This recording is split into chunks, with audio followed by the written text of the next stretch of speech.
Salut tout le monde, c'est Spidey, j'espère que vous allez bien. On se retrouve aujourd'hui les amis pour parler de l'épisode 3 de la série Ahsoka qui vient de sortir ce matin sur Disney+. Alors bien sûr, je ne regarde pas l'épisode à 3h du matin, je l'ai regardé ce matin quand je me suis levé, et donc on va tout de suite en parler. N'hésitez pas, vous, avant que la vidéo commence, à me dire en commentaire ce que vous pensez de cet épisode, c'est très important. Dites-moi si vous l'avez kiffé, si vous l'avez trouvé cool, mais sans plus, ou si au contraire vous n'avez pas aimé. C'est parti, n'hésitez pas également à vous abonner, à liker, à partager la vidéo à vos potes, ça fait extrêmement plaisir. Voilà, j'aimerais bien que les vidéos sur Ahsoka marchent un petit peu plus. Star Wars, ça a un peu de mal sur la chaîne, même si la saison 3 de The Mandalorian m'avait un petit peu redonné espoir, parce qu'elle avait beaucoup marché sur la chaîne, donc j'espère qu'Ahsoka, ça fera de même. Donc voilà, c'est parti, on ne perd pas plus de temps, et on en parle. Bon, épisode 3 terminé, ça y est, on est bientôt au milieu de la série, même si, voilà, on a eu des épisodes la semaine dernière, on arrive déjà la semaine prochaine, on sera au milieu de la série, et ça passe très vite.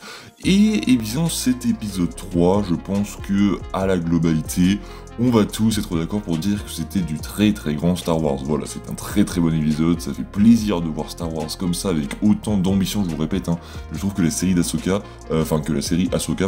a énormément d'ambition, comparé par exemple à une saison 3 de The Mandalorian qui avait énormément baissé d'enjeux, et même en ambition dans ce qu'elle essayait de proposer. Là, je trouve qu'Ahsoka, au contraire, c'est grand, il y a du volume, enfin bref, on voit par exemple, rien qu'un plan bête, hein, mais un plan pour montrer la discussion entre le Sénat et Hera, enfin je sais pas si c'est le Sénat, mais entre Mon Mothma et les autres sénateurs et Hera. Juste avant, on a un plan sur la flotte, et tu vois qu'il y a du budget, tu vois qu'il y a 30 000 vaisseaux, enfin bref, j'exagère, mais vous avez compris, on voit ce gros plan, on voit toute la flotte donc de la Nouvelle République, et ça, bordel, mais ça fait tellement plaisir. On voit également, rien qu'à la musique, en fait, on sent que ça fait grand Star Wars. Il y a ces grandes trompettes qu'on entend lors de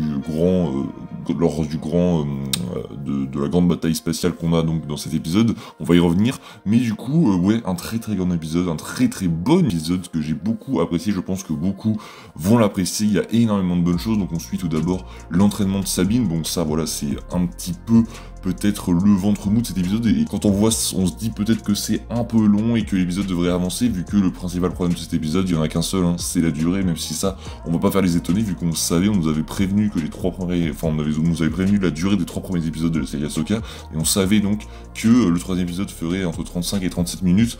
Résultat, oui, forcément, on a un épisode excellent, mais qui est beaucoup trop court. On aimerait en voir plus, vraiment, ça se termine en plus, selon moi, de la pire des manières.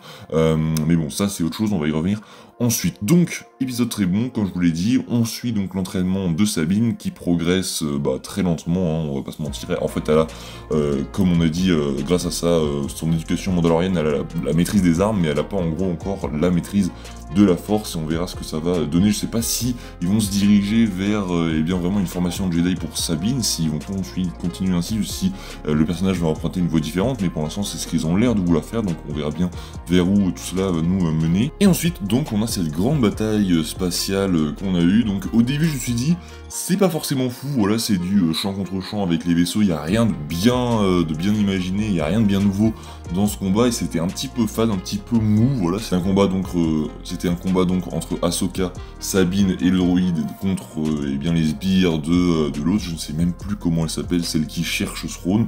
Donc on a le personnage de Marrok, on a le personnage de Morgan, et on a quelques sbires en plus, mais on n'avait pas Baylan, je crois, non, il était pas là. Et donc on a ce combat très mou, où j'ai pas forcément kiffé, et ensuite je trouve que le combat va prendre une autre envergure au moment où Ahsoka va sortir se battre au sabre laser. Ça, c'est quelque chose qu'on n'avait pas encore vu de mémoire, et ça c'était très cool, on va pas se mentir, la voir comme ça sortir avec ses 2 sabres. La combinaison est très stylée également, et là vraiment c'était très stylé, très inspiré, et là bordel ça change, et à partir de ce moment là le combat est devenu très beau, très inspiré, notamment au moment où ils vont sur la planète. En fait, je trouve que cette planète, elle est super magnifique, même s'ils ont rien fait de spécial, ils ont juste mis un bout de rocher et 4 arbres rouges, et ça donne une planète différente. Je suis sûr qu'ils ont tourné un endroit sur Terre avec des arbres verts, et qu'ils ont juste changé en gros l'opacité, enfin pas l'opacité, mais le contraste de l'image pour qu'on ait des arbres rouges. Ils ont juste rendu le vaisseau un peu normal, mais en vrai, la planète rend bien, et on a donc des baleines spatiales, enfin je sais plus, des Purrkil, je crois, c'est des Purrkil, et donc on retrouve ces baleines qu'on avait vues à la fin de Star Wars Rebels, et ça fait plutôt plaisir, même si bien sûr on l'avait vu dans la bande-annonce, et ça me fait un petit peu chier, puisqu'on a vu beaucoup de choses dans la bande-annonce. Alors je suis content que le combat d'Ahsoka dans l'espace, enfin dans le combat quand elle sort du vaisseau, on l'ait pas vu, mais par contre la fin d'épisode, je sais déjà ce qui va se passer après, et normalement vous devriez le savoir si vous avez vu les bandes annonces, c'est-à-dire qu'attention spoiler, passé de 10 secondes, mais on sait déjà à la fin, vu que Baylan recherche Ahsoka avec ses troupes, que dans le prochain épisode, on aura le combat à l'endroit où la carte a été posée, Ahsoka Baylan. C'est évident, et de toute façon le combat était dans la bande-annonce, donc on verra bien ce qu'il en sera, mais ça paraît évident, et c'est un petit peu dommage qu'on ait ce combat de spoil, puisque j'aurais bien aimé en fait le découvrir, même si voilà, on n'a encore rien vu. Et après tout cela, il ne se passe rien de plus. Voilà, on a pas spatial, et c'est un petit peu dommage selon moi. On aurait dû avoir peut-être ce combat entre Ahsoka et Baylan pour bien conclure cet épisode. Je sais pas pourquoi ils ont fait des épisodes de 35 minutes, arrêtez, c'est pas possible. Vous avez si peu de choses à raconter, c'est fou. Mais ouais, je suis plutôt content sinon de ce que la série apporte. Je suis même très content. En fait, on a vraiment l'impression de regarder du vrai Star Wars, et ça c'est ce qui manquait selon moi à la saison 3 de The Mandalorian, et ça fait plaisir. Bon, on a eu Andor également qui était très bon, mais malheureusement à bide. En parlant de bide, et bien Ahsoka, on ne sait pas. Voilà, on ne sait pas si la série marche, on ne sait pas. On a eu des premiers retours qui disaient que la série était un bide total, mais en fait Star Wars, enfin Disney, a prévu le coup, enfin pas prévu le coup, mais en gros ils ont contrebalancé ça, et ils nous ont balancé des chiffres pour la première fois dans l'histoire de Disney+.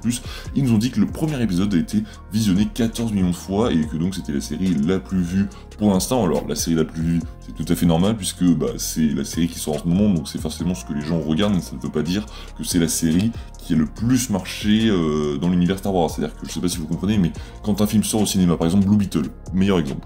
Blue Beetle, en ce moment, ils sont en train de dire qu'il est premier dans le monde. Alors oui, il est premier dans le monde, mais c'est normal vu qu'il vient de sortir et qu'il n'y a pas d'autres grosses sorties. Au moment où, je sais pas moi, par exemple, The Creator va sortir, il sera plus le premier dans le monde. Si par exemple t'as Avengers Endgame qui sort la semaine prochaine, il sera plus le premier dans le monde, et ça veut pas dire que si il est premier dans le monde une semaine, il sera pas forcément premier dans le monde les autres semaines. Et donc c'est pareil pour Ahsoka ici, c'est la première série sur Disney+, mais c'est la première série temporairement, c'est-à-dire que c'est la première série au moment où les épisodes sortent, et après ça redescend, donc je ne sais pas, on n'a pas de comparatif par rapport aux autres séries, donc on ne sait pas vraiment si la série marche ou quoi que ce soit. On verra bien au fur et à mesure des épisodes, et ça serait bien qu'ils nous balancent aussi les autres chiffres pour The Mandalorian, pour Andor, pour Obi-Wan. Obi-Wan, on sait que ça a marché, même si voilà, c'était un flop total cette série, mais ça serait bien qu'on ait à titre de comparatif quelque chose, n'importe quoi, même une série Marvel pour voir un peu ce que ça donne, mais pour l'instant, je sais pas, 14 millions, ça m'a l'air pas ouf. Enfin, je sais pas, mais 14 millions sur une série qui a dû coûter, je sais pas moi, entre 100 et 150 millions, peut-être, je dis peut-être des conneries, j'en sais rien, mais ça a dû coûter bien cher. 14 millions de vues dans le monde, c'est pas forcément ce qu'il y a de meilleur, quoi. Bon, je ne sais pas, mais après, on verra bien, enfin, on attend de voir, on verra bien, on va pas juger avant, mais j'aimerais bien que la série marche, j'espère que ce ne sera pas un beat total, parce que la série mérite de marcher pour une fois, et bien voilà. Pour ce qui est de Marok, je voulais revenir sur Marok, parce que vous avez tous vu cette théorie, bien sûr, il y a Steven qui en a parlé, il y en a d'autres, j'ai vu d'autres vidéos, bref, sur le fait que Marok serait, Ezra, et ça serait très cool, et j'ai hâte de voir si cette théorie, est vraie. Au début, je voulais pas trop y croire, mais plus on avance, plus je le vois, je me dis, mais en fait, il y a vraiment moyen, ce serait incroyable que ce soit vraiment Ezra qui se cache derrière ce masque. Dites-moi vous en commentaire si vous pensez que donc Ezra se cache derrière le masque de Marok. On verra bien ce qu'il en sera bien évidemment dans les épisodes dans les prochains épisodes, pas les épisodes précédents. Voilà ce que je pensais de l'épisode 3, n'hésitez pas vous à me dire ce que vous pensez de cet épisode, à vous abonner à la chaîne et à liker et à partager, ça me fait extrêmement plaisir. On se retrouve nous très prochainement pour une prochaine vidéo. Salut tout le monde, c'était Spazzy, prenez soin de vous, ciao.